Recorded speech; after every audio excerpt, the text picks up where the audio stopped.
പരിശുദ്ധ പരമ ദിവ്യ കാരുണ്യത്തിന് എന്നേരവും ആരാധനയും സ്തുതിയും പുകഴ്ചയും ഉണ്ടായിരിക്കട്ടെ. വിശുദ്ധ മർക്കോസിൻ്റെ സുവിശേഷം 4-ാം അധ്യായം 8-ാമത്തെ തിരുവചനത്തിലൂടെ വിതക്കാരൻ്റെ ഉപമയിലെ വളരെ പ്രസക്തമായ ഒരു വചനഭാഗം ഈശോ ഇപ്രകാരം പറയുകയാണ്: ശേഷിച്ച വിത്തുകൾ നല്ല മണ്ണിൽ പതിച്ചു. അവ തഴച്ചു വളർന്ന് 30 മേനിയും 60 മേനിയും 100 മേനിയും ഫലം വിളയിച്ചു.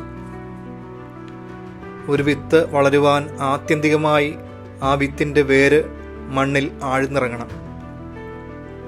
ആ വേരിന് വളർന്നിറങ്ങുവാൻ പാകപ്പെട്ടതായിരിക്കണം മണ്ണ്. വിശുദ്ധ അഗസ്റ്റിൻ ഇപ്രകാരമാണ് പറയുക: ദൈവമേ, അങ്ങയുടെ വചനങ്ങൾ എൻ്റെ ഹൃദയത്തെ ഭേദിച്ചു. തിരുവചനത്തിൻ്റെ വേര് വളർന്നിറങ്ങുവാൻ പാകപ്പെടുത്തിയ ഒരു ഹൃദയമായിരുന്നു വിശുദ്ധ അഗസ്തീനോസിൻ്റേത്.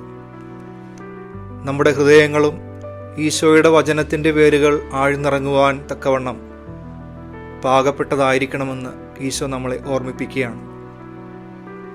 സങ്കീർത്തനങ്ങളിൽ 67-ാം അധ്യായം 6-ാം തിരുവചനത്തിൽ ഇങ്ങനെയാണല്ലോ വചനം പറയുക: ഭൂമി അതിൻ്റെ വിളവ് നൽകി, നമ്മുടെ ദൈവം നമ്മെ അനുഗ്രഹിച്ചു. വിത്ത് പാകിയെങ്കിലും വിളവ് നൽകേണ്ടത് ഭൂമിയാണ്.